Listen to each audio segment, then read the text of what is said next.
Hello, everyone. Thanks for joining us. This is Alec Gerlach, Communications Director at the Center for Climate and Energy Solutions. Thank you for joining the webinar we're hosting today on Getting to Zero, a U.S. Climate Agenda. Leading that presentation today will be Elliot Diringer, C2ES Executive Vice President, and Brad Townsend, C2ES Managing Director for Strategic Initiatives. They will be sharing a presentation with you all. Following that, we will take questions as entered into the chat window. On your screen, you should see a GoToWebinar control panel. Near the bottom of that panel is a chat option. You can open that, you can click that arrow to expand the chat window. Following the presentation, any questions entered in there, we will be sure to get to in the time allotted, or we will attempt to get to in the time allotted. And with that, I will turn it over to my colleagues, Elliot and Brad. Thanks everyone for joining us. We're really pleased to release this report 3 weeks ago at an event in Washington, D.C.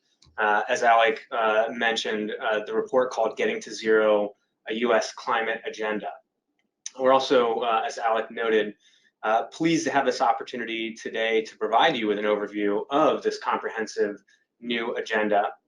Getting to Zero is the latest product of an initiative we call Climate Innovation 2050. We launched this initiative 2 years ago as a way to engage leading companies on the challenges and opportunities in decarbonizing the U.S. economy. More than 36 companies have participated from a wide variety of sectors. CI 2050, or Climate Innovation 2050, has also produced 2 earlier outputs. In February, we released a set of near-term federal actions to address climate change. This was a set of interim policy actions we believe could garner bipartisan support. In May, we released a report called Pathways to 2050, Scenarios for Decarbonizing the U.S. Economy. This was based on an intensive exercise with companies to develop and model 3 alternative scenarios for reducing U.S. emissions 80% by 2050. The latest output, Getting to Zero, is available in full on our website at c2es.org. We've also produced an abridged digital version, which we'll now use to walk you through the report. I'd like to start by thanking the many companies that contributed to the development of this agenda. You'll note from the list in the report that they come from quite a few different sectors: power, transportation, buildings, oil and gas, mining, chemicals, cement, manufacturing, high tech, food and agriculture, and others. Our aim in this report was to identify policies needed over the next 10 years to put the U.S. on a path to carbon neutrality by 2050. Just a quick note, we do use the terms carbon neutrality and net zero emissions interchangeably. So looking at the table of contents, this gives you a quick overview of what's in the agenda. We start by introducing the decarbonization challenge and articulating the objectives that frame the agenda. We then outline some core policy elements, including recommendations addressing carbon pricing, finance, innovation, and just transition. Next, we outline policies addressing each of the key sectors: power, transportation, industry, buildings, land use, and oil and gas. We also recommend policies to advance key technologies that can help across multiple sectors. So carbon capture, digitalization, bioenergy, and hydrogen. Finally, we recommend steps that companies should take on their own. So we'll start walking through some of these chapters here through the digital report. So a couple of introductory points. First, our aim here is to inform and help drive this important conversation. We offer this agenda not as a definitive blueprint, but rather as our best approximation based on our own analysis and input from a wide range of companies on what's needed to put the U.S. on a path to carbon neutrality. Secondly, this agenda outlines a very diverse mix of policies. These policies are meant to work in concert. The nature and mix of federal, state, and local policy varies by sector. And of course, the timing and scale of some of them are dependent on the timing and scale of others. So for example, timing and level of ambition in an economy-wide carbon price would have a significant bearing on other elements throughout. In defining the decarbonization challenge, we underscore the clear scientific imperative for achieving carbon neutrality by 2050. We identify, from a physical standpoint, the key elements of that transition, such as efficiency, electrification, and enhanced sequestration. We note that while innovation is critical, it's not enough. We need strong policy to ensure that innovations are actually put to use. We emphasize that decarbonization is an all-in effort. It requires action by all segments of society. And then we also note some important temporal dimensions. We speak not only to the urgency of action, but also, for instance, the need to be mindful of capital cycles to ensure we meet our goals as cost effectively as possible. Finally, we underscore some important co-benefits of climate action, including growth, competitiveness, and national security. And then before I turn it over, I think we've got Elliot here to talk about some of the strategic objectives. Elliot, are you with us? I am, Brad. Glad to be back on the line. All right, great. So we'll pick it up there. Yeah, greetings to all from Madrid, where I'm attending COP25, and apologies for the logistical glitches here. Thanks, Brad, for picking up. So the agenda also outlines what we believe should be the key objectives of any U.S. decarbonization strategy.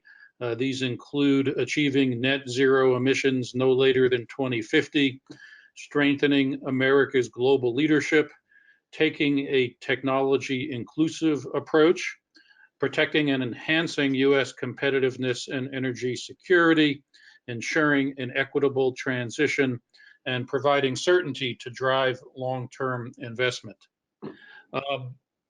As we turn now to the recommendations contained in the agenda, we'll just note that there are really far too many for us to present them all, so we're just going to highlight the ones we think are most essential.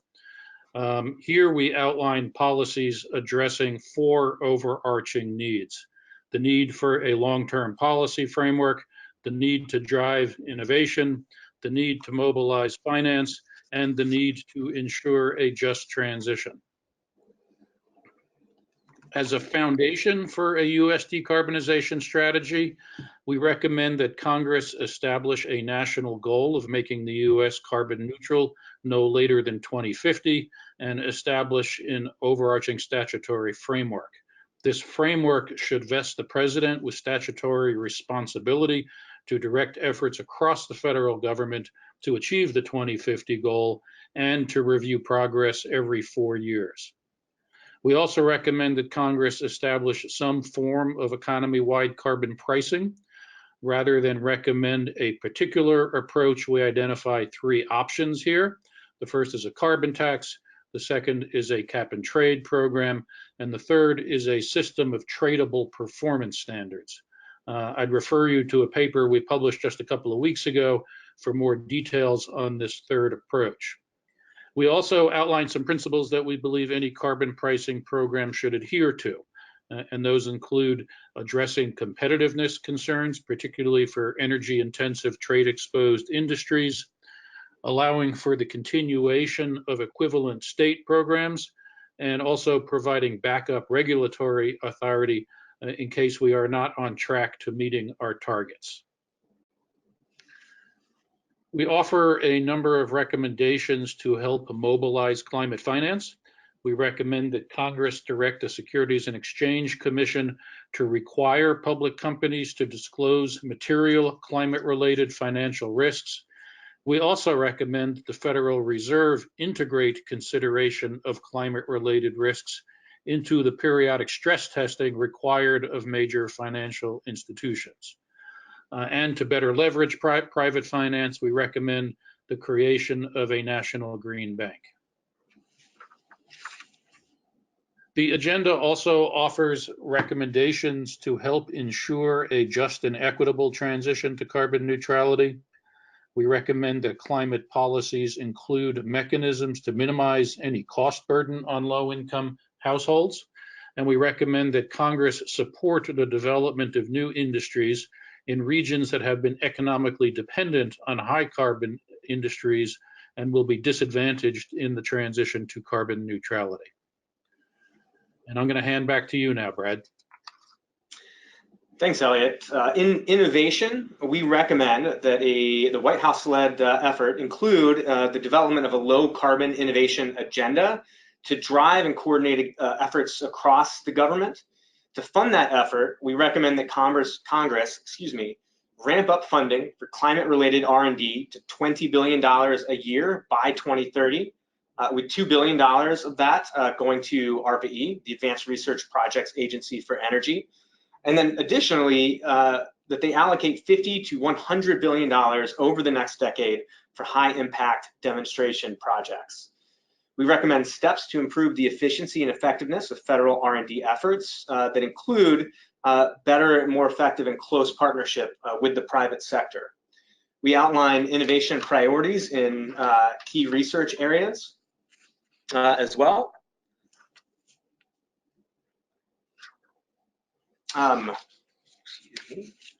So there are additionally a number of sectoral elements in the agenda, as we noted: power, transportation, industry, buildings, land use, and oil and gas.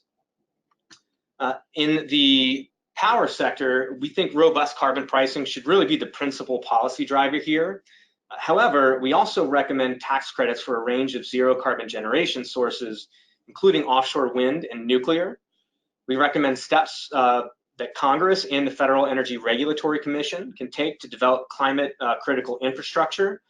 We also recommend that Congress set a date certain when all remaining fossil fuel-based generation must either use carbon capture or be fully offset through sequestration-based offsets. In transportation, the top recommendation here is the adoption of a strong federal greenhouse gas performance standard to ensure that half of new light-duty vehicle sales are zero-emission vehicles by 2035. To ensure that the necessary charging and refueling infrastructure is in place, we recommend that Congress provide funding to states to develop and implement comprehensive infrastructure plans.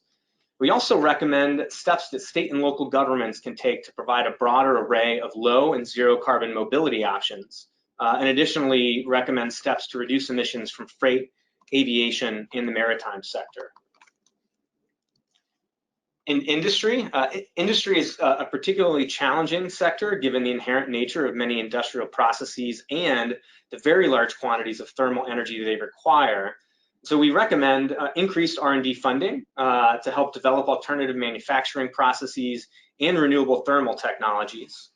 We recommend incentives for fuel switching and for the use of carbon capture and other low carbon solutions. We also recommend ratifying and implementing the Kigali Amendment to the Montreal Protocol to phase down the use of HFCs. Lastly, in industry, we also recommend steps to safeguard industrial competitiveness and avoid carbon leakage. State and local action will be especially critical in the building sector. We recommend that state and local governments in particular set overarching goals for decarbonizing both residential and commercial buildings, and that they regularly update their building codes accordingly. We recommend federal, state, and local incentives for building owners to increase energy efficiency and to switch to electricity for space and water heating. And we also recommend measures to help finance building upgrades. There are two overarching objectives in land use: reducing agricultural emissions and increasing carbon sequestration on farms and in forests. This enhanced sequestration is critical to achieving carbon neutrality because we expect that sectors such as industry will still be producing some emissions in 2050. We recommend incentives for farmers to use growing practices that increase carbon storage in agricultural soils, for instance, by authorizing them as offsets in any economy-wide pricing program. We also recommend steps to reduce food waste and develop lower carbon foods. Finally, we recommend increased federal funding to help restore forests and reduce the risk of wildfires. In oil and gas, many of the recommendations we've already outlined will serve to reduce demand for fossil fuels. This chapter really focuses on recommending additional steps to reduce the sector's carbon footprint. The first is the adoption of stringent federal standards to reduce methane emissions throughout the oil and gas value chains, including emissions from natural gas flaring and venting, as well as unintentional leaks. We also recommend steps to promote the production and use of renewable natural gas, and we recommend amending the tax code to phase federal subsidies away from higher carbon and toward lower carbon energy sources. The agenda also includes recommendations to advance 4 sets of technology with significant decarbonization potential across multiple sectors: carbon capture, utilization, and storage, digitalization, bioenergy, and hydrogen. To advance carbon capture, utilization, and storage, we recommend increases in R&D funding for DOE's carbon capture program, as well as an extension of the begin construction and claiming deadlines for the 45Q tax credit for carbon capture, utilization, and storage. We also recommend additional R&D funding and incentives for direct air capture, which, like natural forms of carbon sequestration, will be critical to help offset remaining emissions beyond 2050. I'd also call your attention to a recent report that C2ES put out outlining strategies to advance the utilization of captured carbon. Digitalization, which includes the use of sensors, network devices, and analytics, can play an important role in boosting systems efficiency across sectors. Here we've recommended that all levels of government, federal, state, and local, lead by example through procuring digital solutions, documenting the energy and cost savings, and then sharing those lessons learned broadly. We've also included recommendations for scaling and accelerating the deployment of broadband infrastructure, especially in rural areas. Bioenergy also has significant potential to contribute to decarbonization across sectors. It can be used, for example, to produce liquid transportation fuels, and has potential for hard to decarbonize subsectors like aviation. Bioenergy can also be used in industrial processes, including to produce high temperature heat that renewables cannot. Bioenergy is also particularly useful when paired with carbon capture and storage, which can be then used as a negative emissions technology. So we've recommended demonstration projects with carbon capture and storage to study the emissions reducing or negative emissions potential of bioenergy with carbon capture and storage. More broadly, it will also be important to develop consistent methodologies to more accurately and consistently assess the net emissions benefit of bioenergy. In hydrogen, hydrogen has a lot of versatility as an energy carrier, and when combusted, doesn't produce any emissions. It can be used to produce both high temperature heat as well as electricity, and can also, of course, be used to store energy for long periods, which can then be used on demand. However, the current predominant method for producing hydrogen, steam methane reforming, can generate significant emissions. And so we recommend boosting R&D funding for low or zero carbon production of hydrogen and alternative industrial processes that can rely on hydrogen instead of fossil fuels. We've also recommended that Congress support the development of state and regional planning efforts that can kickstart the build out of hydrogen enabling infrastructure. The last chapter of the report recommends steps that companies should take on their own to manage their emissions, invest in long-term climate solutions, boost their resilience to climate risks, disclose their climate-related risks, and partner with others, especially working with policymakers to support needed climate policies. And so with that, I will actually turn it back over to Elliot. Thanks, Brad, and thanks again for stepping in earlier. So again, these are all steps that we are recommending be taken over the coming decade. And as I believe Brad noted earlier, we offer this less as a definitive blueprint than as our best cut with the input of many companies in key sectors on what is needed to put the United States on the path to carbon neutrality. I would encourage all of you to check out the full report on the C2ES website. This has been a real team effort at C2ES, and I want to acknowledge and thank our many co-authors who are not on the line with us today. We plan to continue working with companies going forward, both to advance and to further elaborate these recommendations. We look forward to engaging with all of you as we go forward and as these discussions move forward. And we look forward right now to hearing your questions.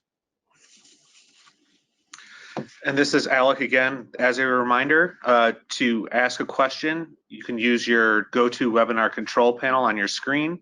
There is an option there for questions.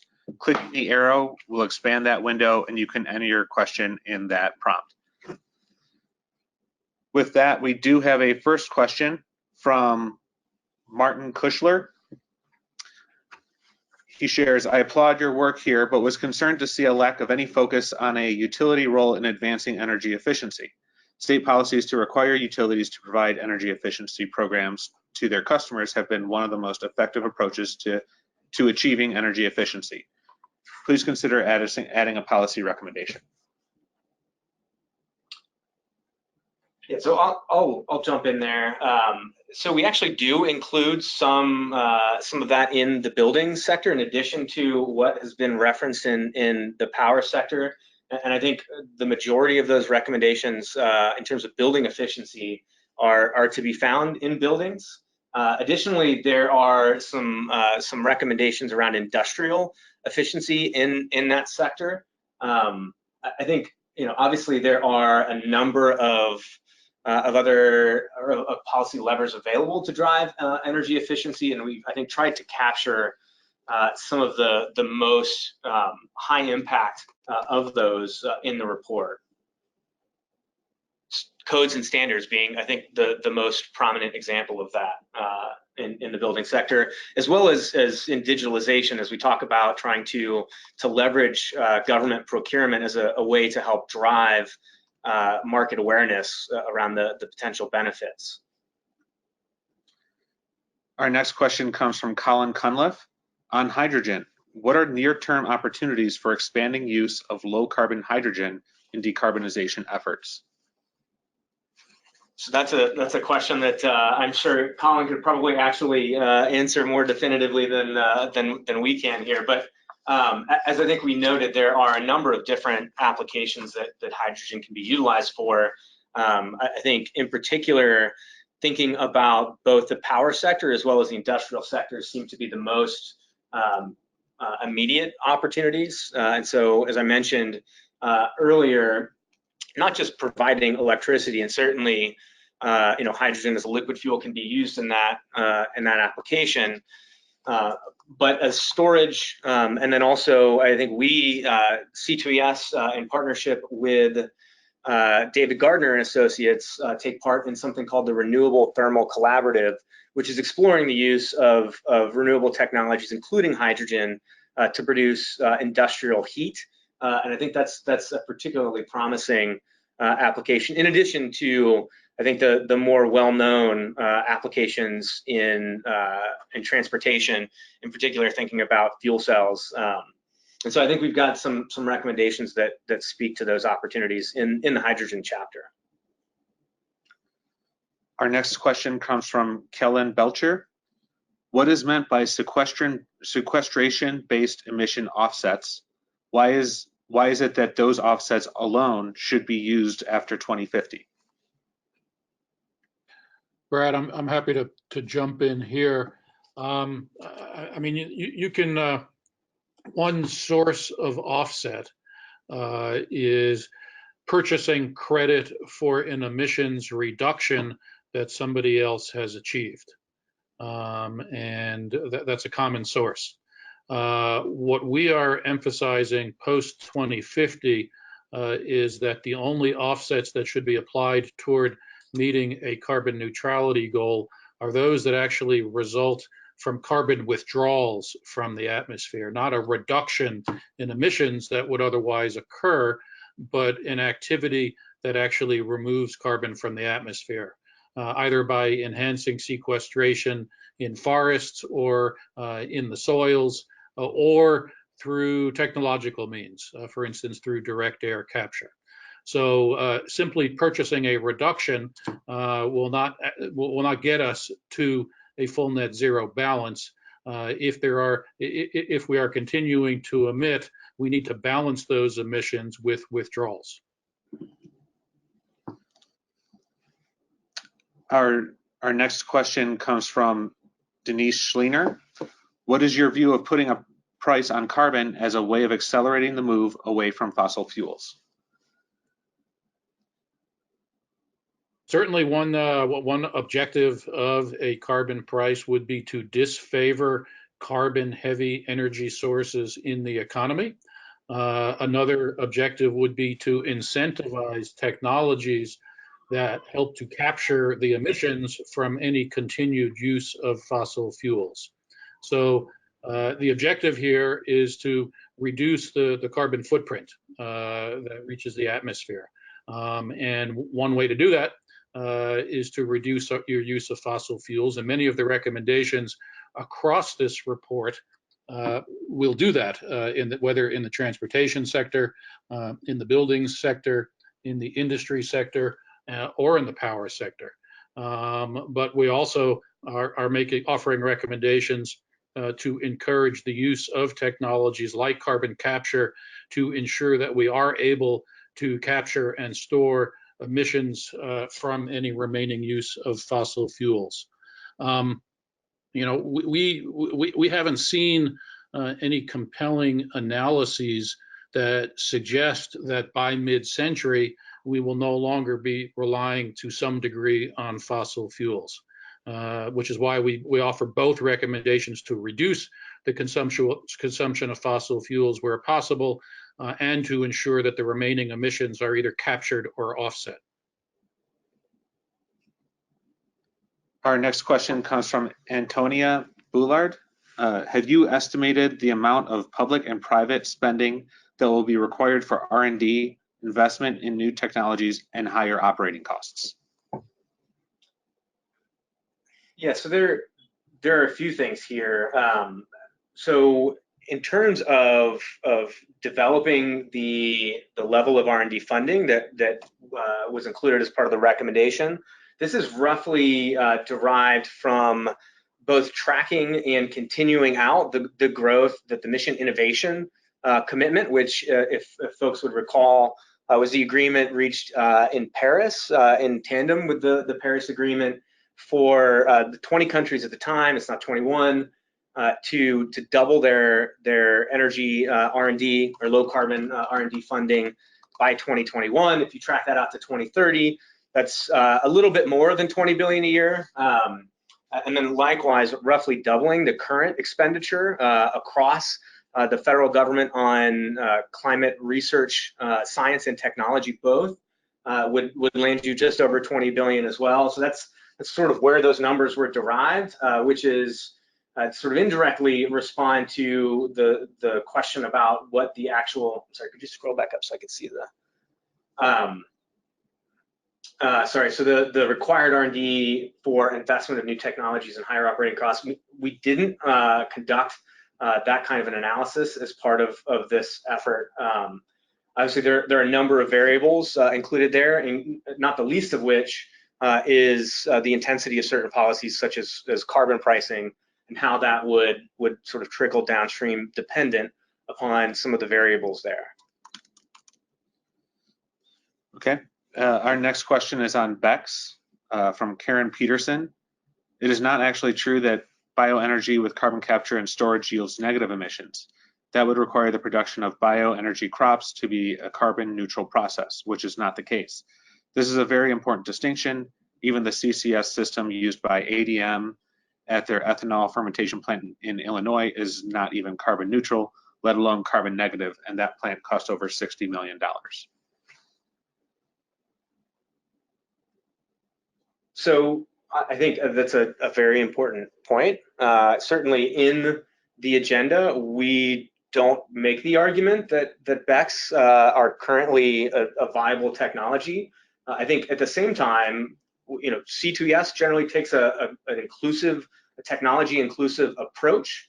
and allowing for future research and supporting future research, in addition to having a better, more accurate, and certainly more consistent approach to quantifying the net emissions benefit, or not, if that turns out to be the case, is really what we've attempted to prioritize in the agenda. And so certainly we think that creates the space to allow for BECCS to play a role in the event that the technology can be further developed and proven out to be net negative. But I think that's an important point that you raise. So thank you. We now have a question from Therese Deroux. What general proportion of emissions are expected to require CCS offsets to achieve neutrality?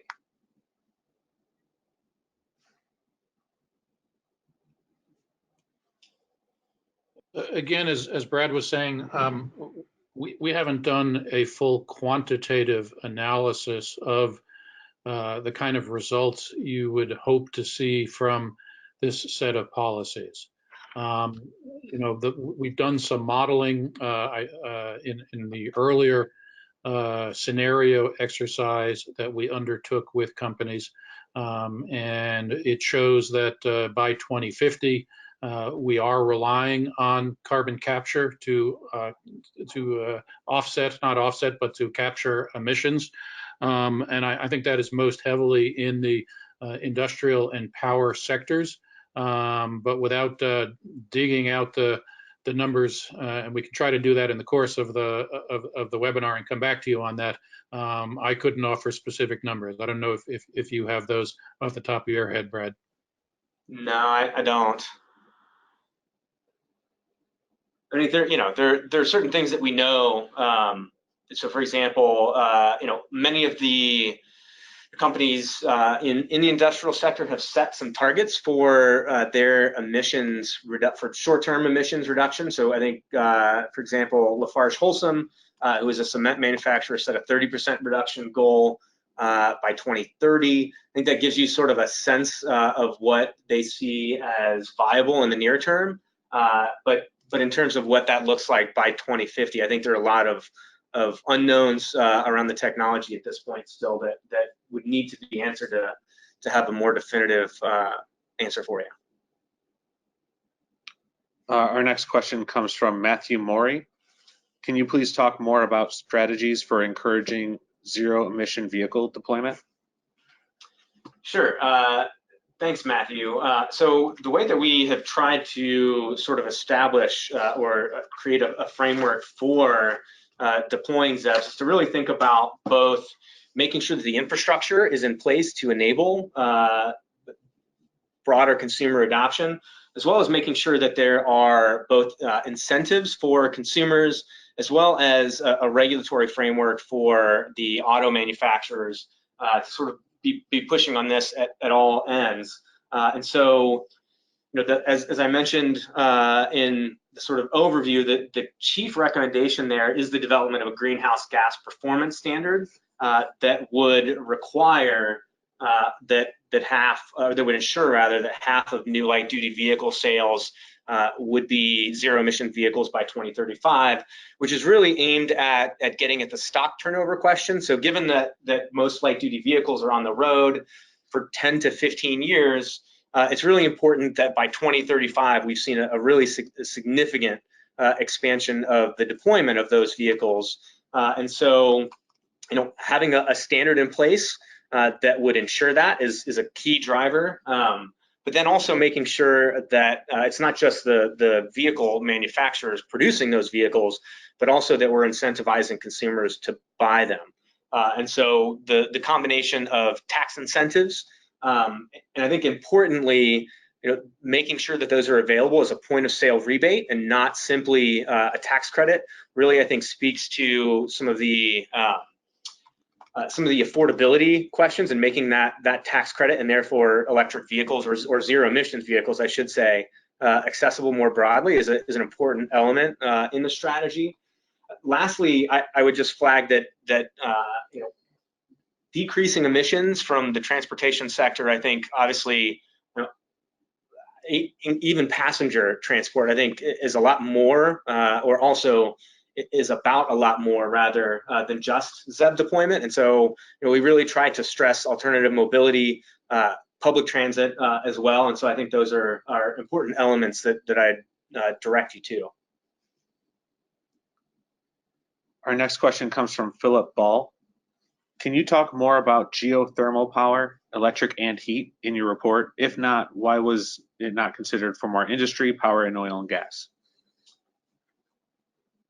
So we did not go into geothermal a lot in the report. Philip, I'm imagining you perhaps saw. I think that was more or mostly a function of simply being reliant on some of the technologies that were more established at this point, and I think we had a sort of a better handle on. It's certainly something that I think we are open to exploring in the next phase of the work. And so we'll be certain to sort of keep that in mind. Our next question is from Lu Lau. On climate planning, is there any emphasis on state and local climate action plans? And any suggestions for state and local collaboration?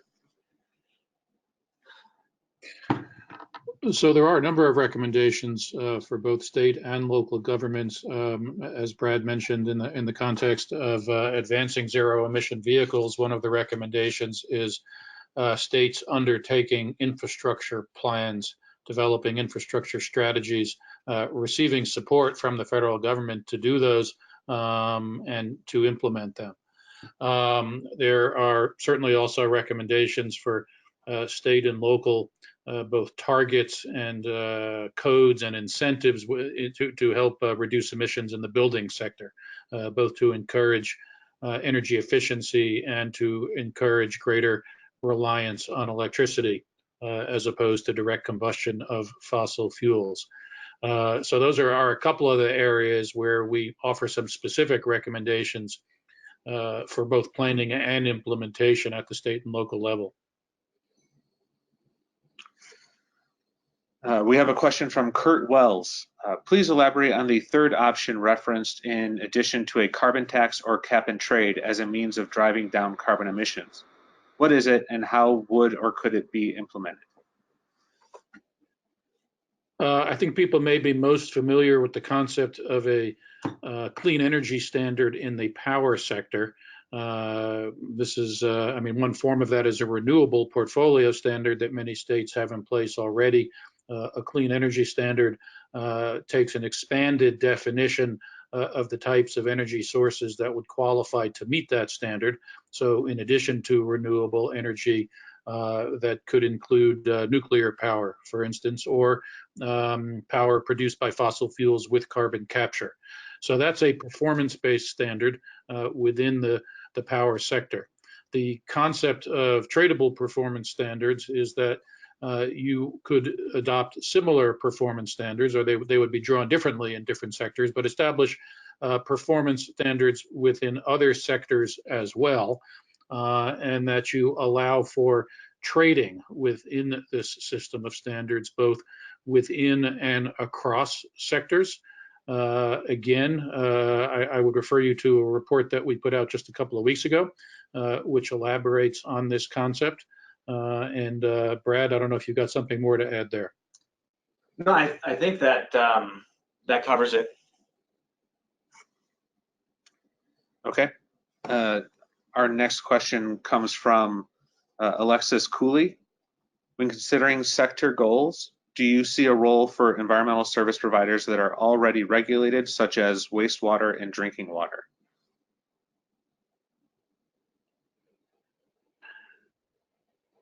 I'm not sure we have as yet, and that may also be an area that we could take a closer look at as we go forward. We have a follow-up question from Matthew Morey.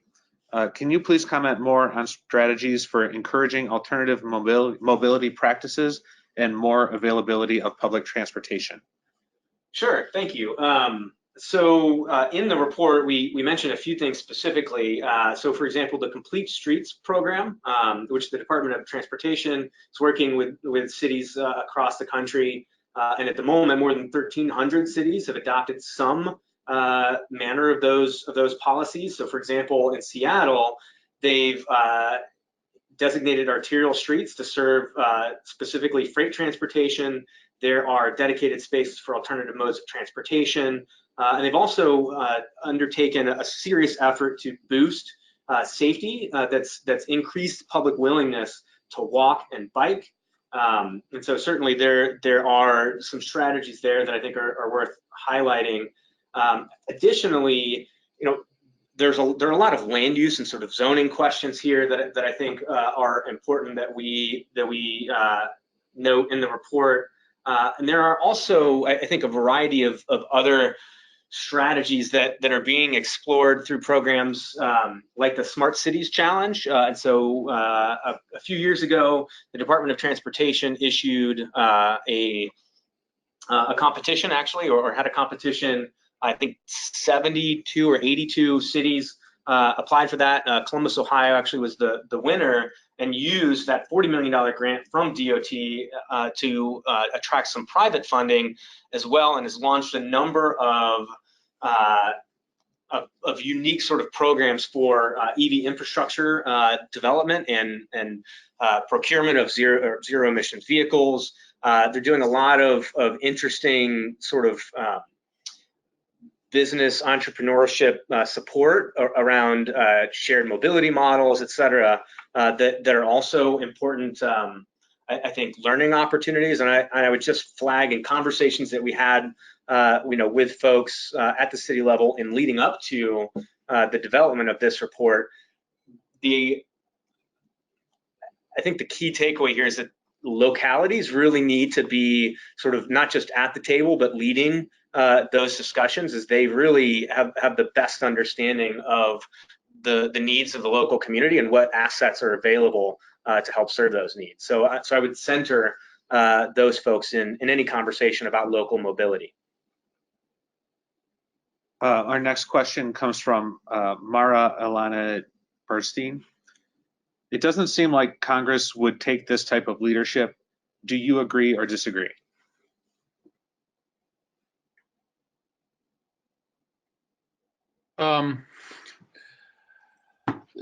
The objective, not just in this report, but I think amongst all of us who are working to strengthen climate action, is to strengthen the political support to deliver that action. We're not expecting that Congress will take this agenda and enact it in this term. But it's important at this stage to begin laying out the kinds of ideas that should inform policy making just as soon as we are able to assemble the strong political support that would be needed for that. We see lots of momentum, frankly, building on many fronts. There's growing bipartisan interest in this issue, even in the Congress. The recent formation of the Climate Solutions Caucus in the Senate, I think, is evidence of that. We see companies setting increasingly ambitious targets. We even see trade associations like the Chamber of Commerce taking more encouraging stands on the issue of climate change. And certainly among the public, the concern and level of support has continued to grow. Finally, I think the fact that so many companies engage so closely with us in developing this agenda is another sign of the growing momentum. So I wouldn't want to bank success on the votes available in Congress today, but I think it's up to all of us to continue building the support that could enable the enactment of the kind of ambitious agenda that we've outlined here. Our next question comes from Dan Kimball. What is your communications plan to educate and garner support for this agenda? The public, Congress, state government, etc. Well, part of our communications plan, frankly, is this webinar that we're holding today to help familiarize all of you with this.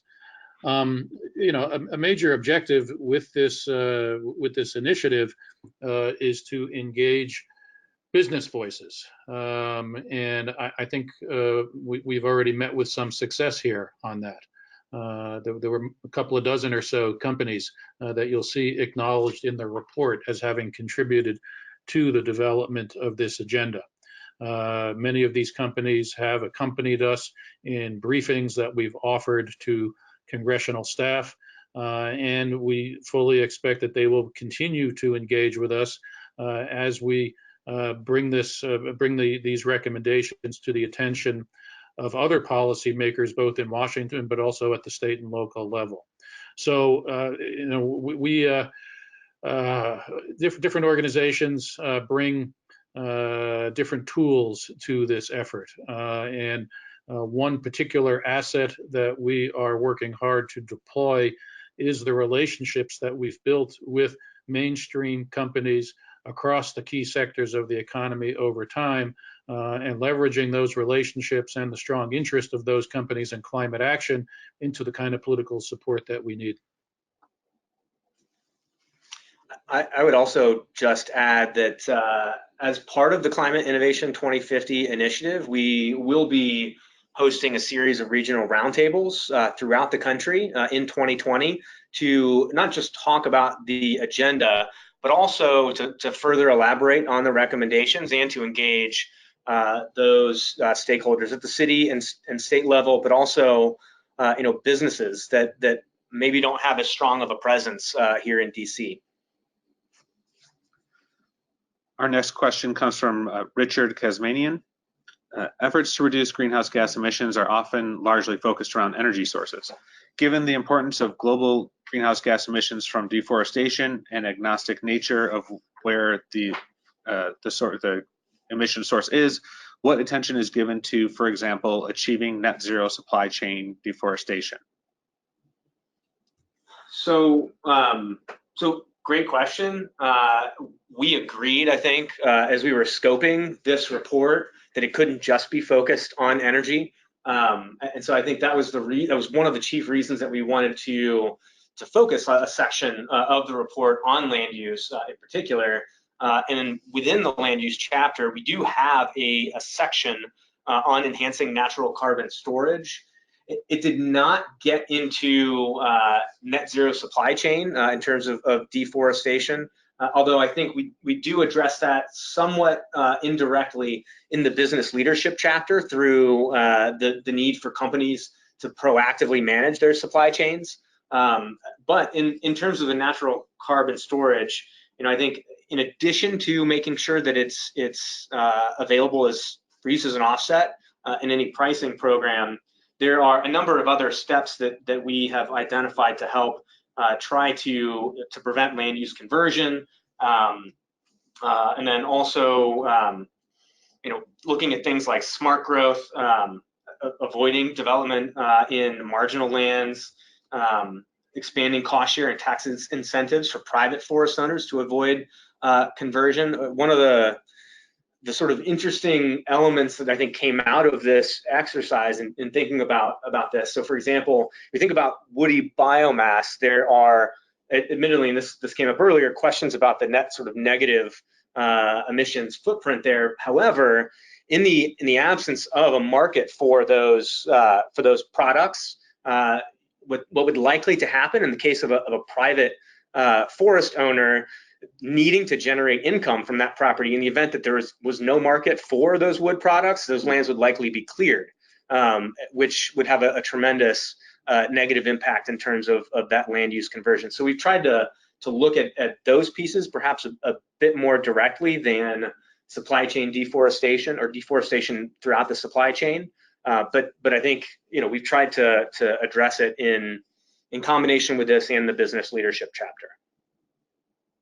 Just to add on that, I mean, the scope of the agenda is the U.S. economy, and the deforestation issue is most acute, obviously, elsewhere around the world. I mean, Brad's already done a nice job of detailing the types of recommendations we offer to address land use within the United States. One thing we don't elaborate in the context of carbon pricing is the way that a domestic cap and trade system, for instance, could be designed to take advantage of offsets from other countries. Again, we haven't suggested a particular approach to carbon pricing, so therefore we have not gone into great detail elaborating any one of those. But certainly we would be supportive of the use of international offsets in a domestic cap and trade system, which could help to provide some incentive to reduce deforestation. Our next question comes from Jeff Peterson. Did you consider a U.S. government organization bigger than a White House office to develop and implement a climate strategy? Well, we wouldn't anticipate that a White House office would be doing this all on its own. It's important to have a strong coordinating role across the government, and frankly, not just a coordinating role, but someone in the White House to drive the effort across the government. Any strategy would be built with the close engagement of the many agencies across the government, and we speak to some of that in the agenda. But we think that it's really, really important that this be anchored in a very senior position in the White House to provide the leadership that you are going to need to drive the effort across the government. And I would just add to that I think, it's generally best to try to operate within existing structures, both in terms of the sort of the buy-in that you have. It's much more difficult to imagine Congress authorizing the creation of a new agency instead of just utilizing existing frameworks. But certainly it's more efficient from a time perspective as well. It would take how long? We'd be halfway through a presidential term by the time that you actually got something like a new agency stood up. And so there certainly was a focus on trying to operate or make recommendations within the sort of existing structure. And our next question comes from Tom Tiernan. The section on hydrogen includes recommendations for building infrastructure and distribution networks. Does C2ES believe building hydrogen infrastructure would be easier to gain public support compared with fossil fuel infrastructure?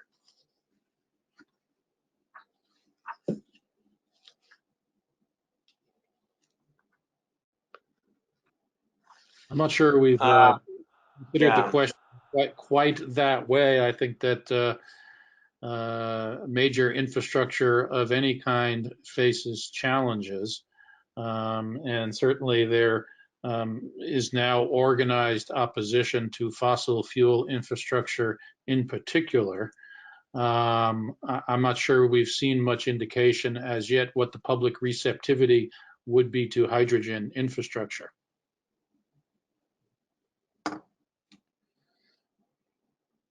Our next question is from Stuart Nelson. I did not see anything about distributed and localized energy and food production. Can you speak about the benefits and issues you see as a result of doing this?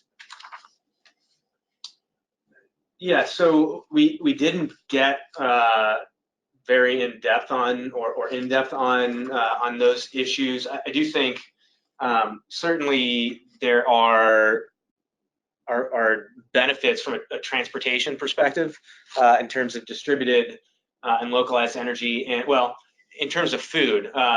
In terms of energy, obviously there are some losses or some efficiency gains there that I think are offset in some respect by some of the scalability benefits of centralized energy production.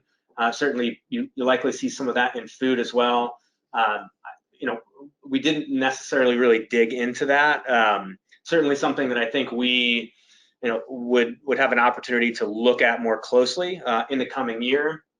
But I think we did try to emphasize providing tools for companies, as well as thinking not just in the case of large utilities, but also farmers, in having the tools available they need to make an accurate assessment of what some of the carbon benefits of various low carbon food production methodologies might actually be. We also have one more question from Philip Ball. Cities like Houston are crying out for good public transportation. How can C2ES actually ensure that progressive transport networks are developed? So I think this ties into, again, our desire to broadly communicate the findings of this report, and certainly the roundtables next year are aimed specifically at trying to make sure that cities across the country are aware of some of these opportunities. Although certainly I think we are sensitive to the idea that we're going to go to a place like Houston and tell them how to set up their public transportation systems. At the same time, I think, as Elliot mentioned, our work with businesses here, I think, really helps to focus the attention of policymakers on policy areas or recommendations, specifically in policies that have business support and that do make sort of good economic sense and would enable those types of opportunities. So I think we're certainly going to try to emphasize that moving forward, and we'll be doing, not just the regional roundtables, but continued outreach at the city and state level, including through organizations like the U.S. Climate Alliance and other partners, to make sure that we're sharing this information with everyone who will listen.